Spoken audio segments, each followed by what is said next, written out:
Hi, this is Sean D'Souza, and you're listening to the 3-Month Vacation Podcast. This podcast isn't some magic trick about how to work less. Instead, it's about how to really enjoy the work that you do and to enjoy your vacation time.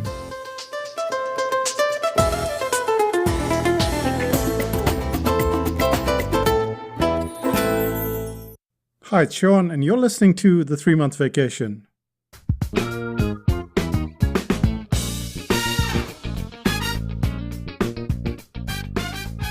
This is part 2 of the book review, Company of One, and we looked at 2 concepts last time.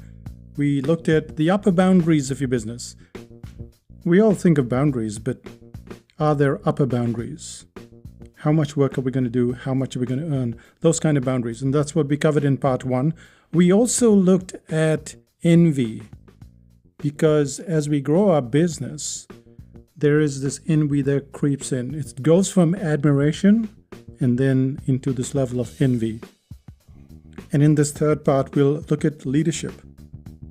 Do we really need leadership? Is leadership a disadvantage in a company of one? Let me tell you a story of a client of ours, and I'll call her Christy.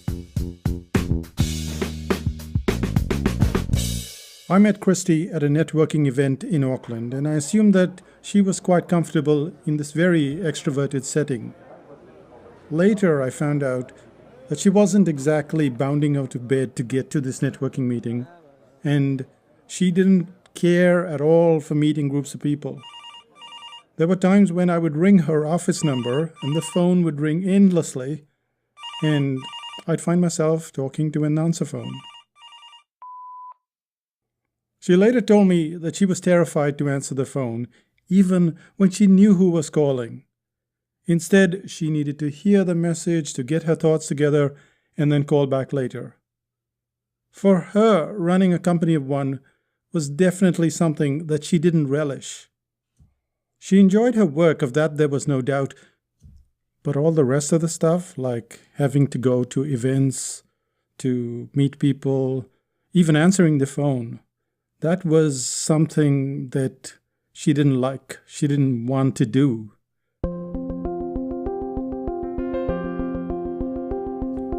And what is a person to do when you're not wired like the stereotype of charismatic leaders? And that's what the book, The Company of One, tackles. Yes, it's ironic. It's called Company of One, but that's not what it's trying to get across. The book is saying that you can be that one person, but that doesn't mean that you have to do it all.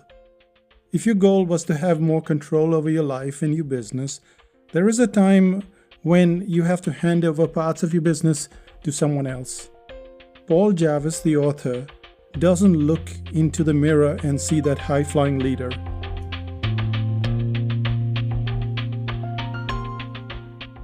Instead, he's just happy doing his work while leaving parts of the business to others. He works only with freelancers and with contractors, and mostly those that don't need to be handheld. Here's what he had to say. I consider myself quite an introvert and very socially awkward and have tons of social anxiety and all of that good stuff. But I can I don't let those things be a crutch to my business where they definitely could be.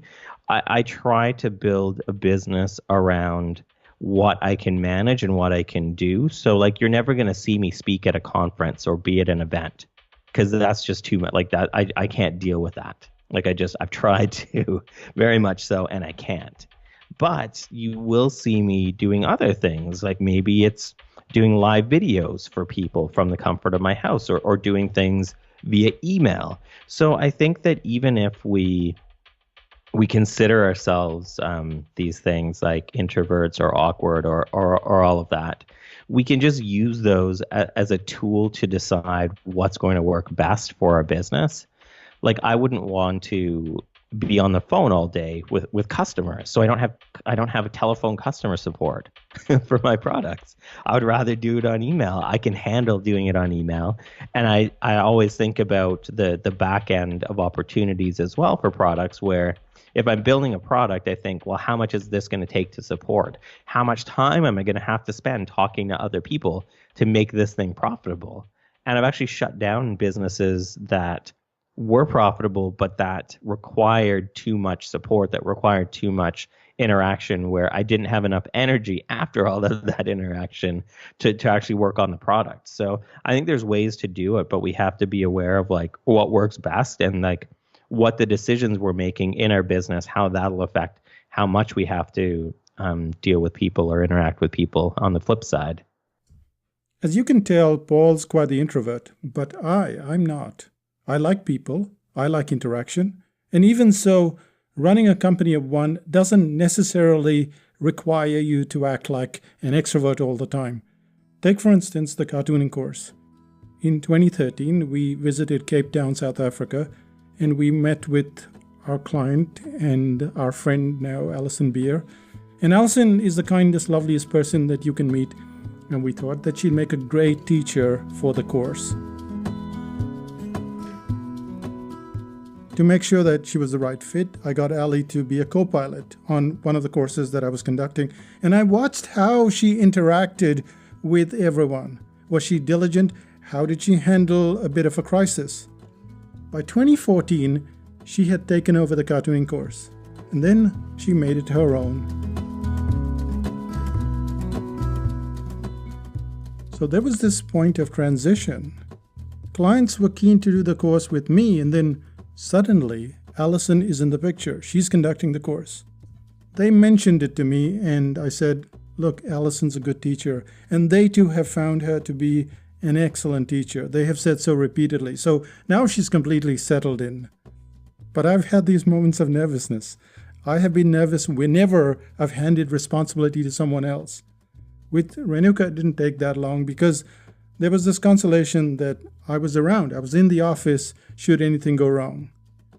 It seemed like a much greater struggle to hand over the reins of the cartooning course to Ellie. It was quite the task to give this podcast to Joe Norton, who does the music on this podcast. And this brings up a very important point. What I've found time and time again was that I wasn't just handing over things that I didn't like. You know how people tell you, you should outsource the stuff that you don't like. You should outsource your weaknesses. I don't think that's entirely true. Yes, there are things like accounting and sales tax. They would drive me to distraction.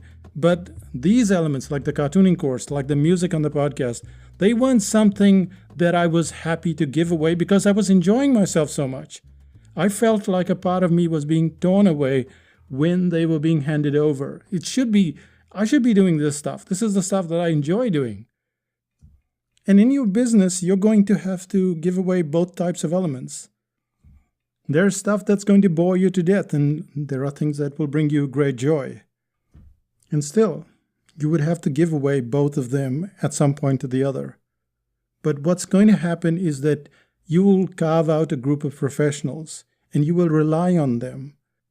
And this is exactly where leadership becomes a real pain in the neck. If you give too much guidance, the team turns to you at every juncture. If you give too little, it all falls apart. Instead, you have to find a middle ground where you find the person that loves what they're doing and that they're a good fit.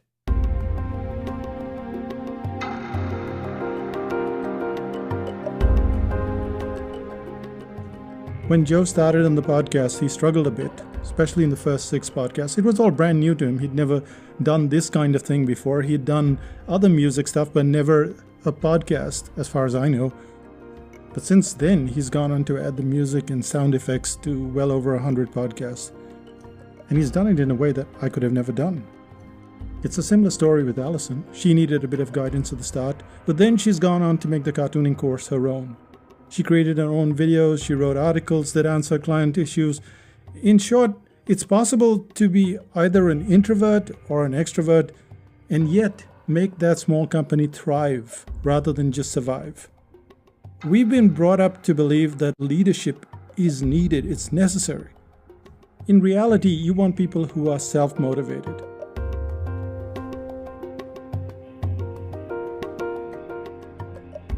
As the author Jim Collins wrote in his book, Good to Great, Imagine this. Imagine you are a bus driver, and the bus, that is your company, is at a standstill. Now it's your job to get it going. You have to decide where you're going, how you're going to get there, and who is going with you.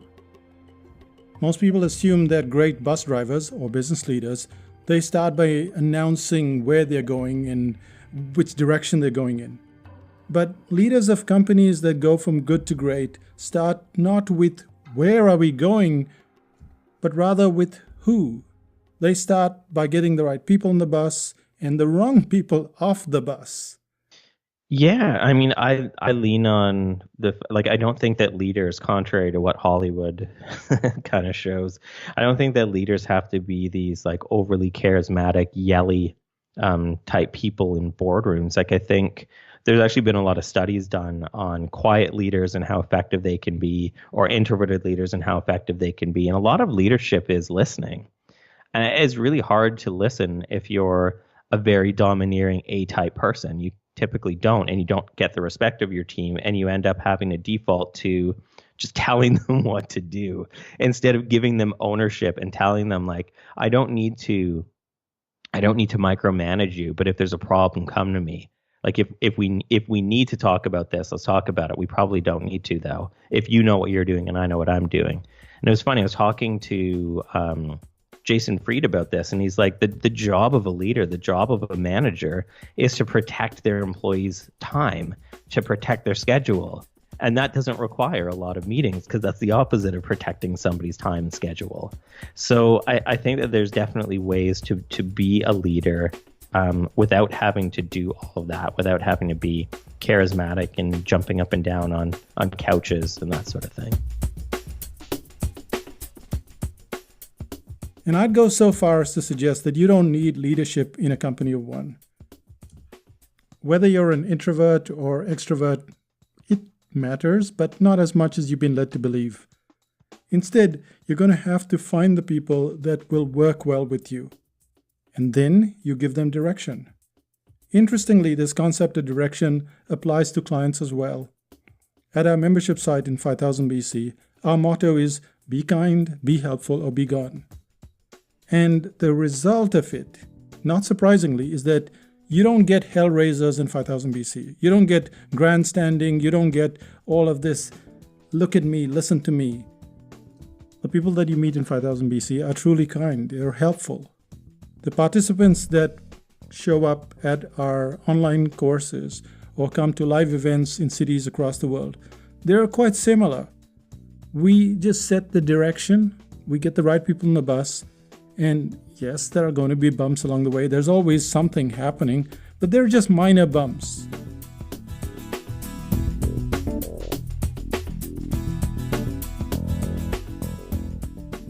The company of one, in our case Psychotactics, it just rolls on, and it does so with a minimal amount of support, but very dedicated and reliable support.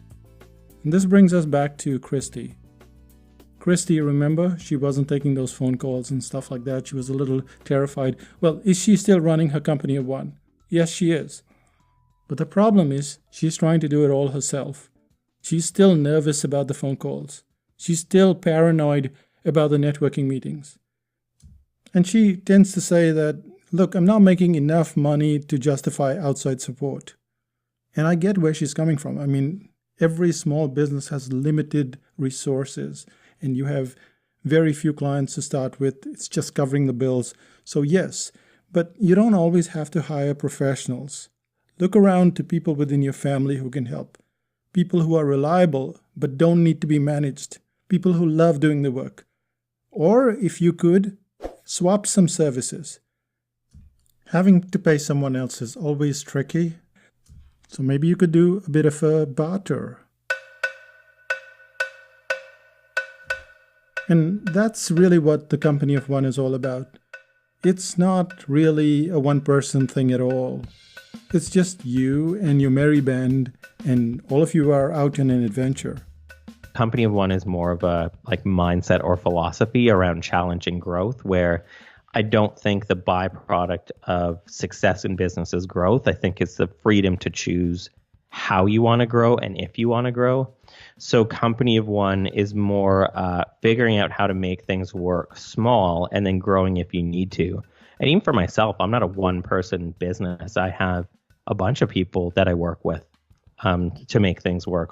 Most of the businesses in the book that I feature are businesses with 2 or 3 to 30 to 50 people. So there's a way to make it work. I think it's also very difficult. I don't feel like I'm smart enough to run every aspect of my business. Like I would need to go get a law degree.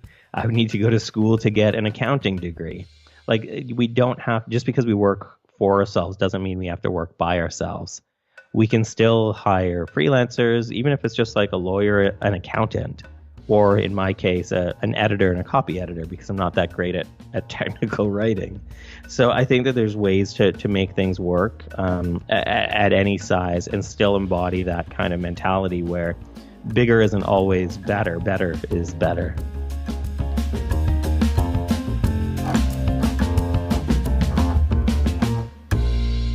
And that brings us to the end of the podcast. That was a good summary, but let's do the summary anyway.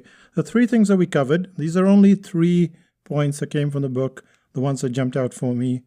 The first was the upper boundaries, that we need to set those upper boundaries. How much are we going to earn? How much time are we going to put in the business? And, when we started out, we were putting in 7 days a week. I mean, we'd go to work every day because it was a home office. You just jump in to the room and there, the computer's booted up. We had dial-up back then, so it was interesting because then you had to dial up. So it's not like how we have it today, which is just switch it on and you're online. Just getting online was drama back then in 2001, 2002. But because we had been kind of working in India, and when we moved to New Zealand, we wanted this new thing, this new life, as it were, which is why we decided to design it to set those boundaries. We couldn't do anything at first. Everything took twice as much, thrice as much time. But eventually, and I would say in 3 or 4 years, we started to work out the boundaries. In some things we worked out those boundaries quickly, in some cases a lot later. But we decided this is what we're going to do.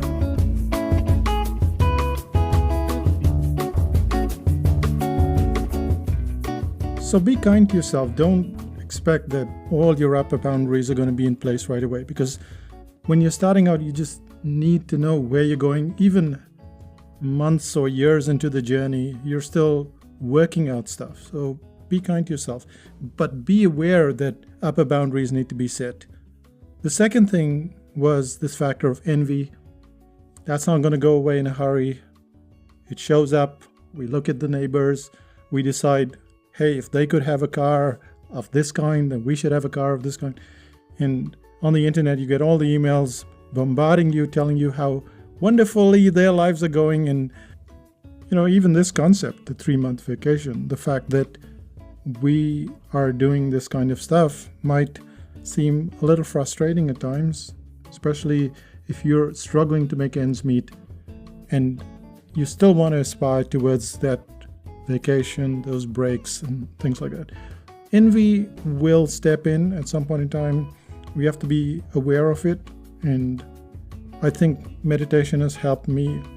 I don't know what will help you, but you could try it. Meditation is good anyway. Finally, we looked at leadership. Was it an advantage or a disadvantage? In most cases, you're going to find good people. Look for those good people. We've had some not so good employees, not good for us. They might have been good for somebody else. We've not had good suppliers. We've had situations in the past, and we've learned from that. And then we've also got lucky. Don't underestimate luck. If you just keep trying, at some point in time, luck decides, okay, you've had enough of this nonsense. Let me help you. And luck steps in and gives you a hand. So keep at it, and eventually you'll find people that are really good for you and for your business. And don't need any of this hand-holding. The moment you have to do hand-holding, that is the first red flag. That's your second red flag. That's your third red flag. That's every single red flag that you have. Hand-holding is where the thing starts to go all wrong. So forget the leadership bit. Find good people and then work with them. And yes, if you don't have the money, work out some kind of barter system. Make sure that you've got the paperwork ready, because it is easy for the other person to say, this is what you promised, this is what I promised, and it gets all hazy at that point in time. So make sure that that part is very clear. And that brings us to the end of this podcast, this 2-part series. What have we learned? What is the one thing that we can implement right away?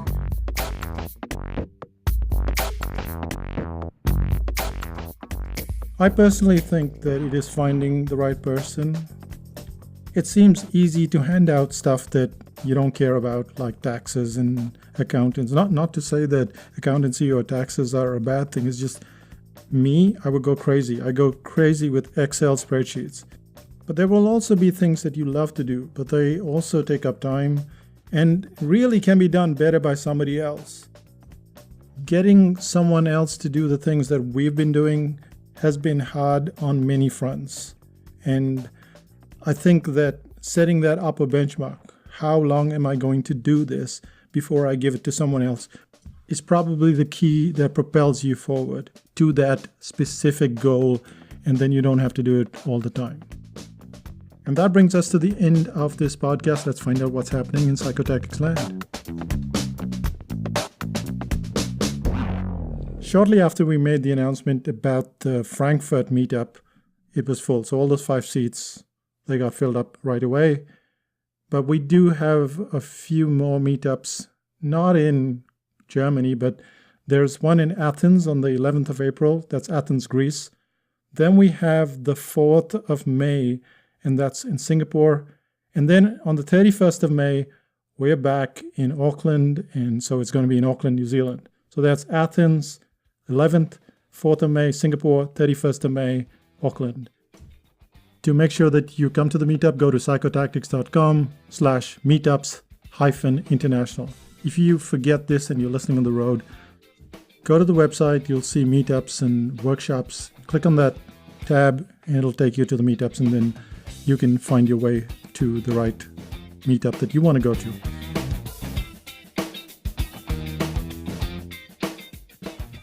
About the article writing course home study, that's on the 5th of April. Once again, be aware that you have to be on the waiting list. So 5,000 BC members get first preference, then those on the waiting list get preference, and then it doesn't go to the list. So you'll never hear of it if you're not on that list.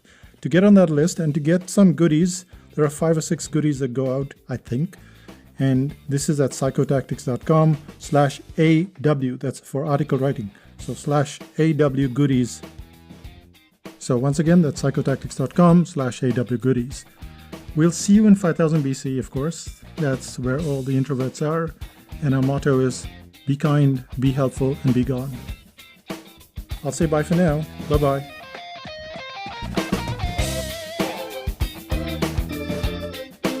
Still listening? Like most conversations go, Paul and I continue to talk after the call, and Paul talked about his father, and here's what he had to say. So my dad read my book, and I think that's the first thing I've ever done that my father has consumed as like a product. And the one thing that he said to me after it, he was like, so who's your friend that gives people chocolate? What do I need to buy to get chocolate? I was like, just go to the store and buy chocolate. The good news is that we sent chocolate to Paul's dad. That would be awesome. That would make his entire day or week, month.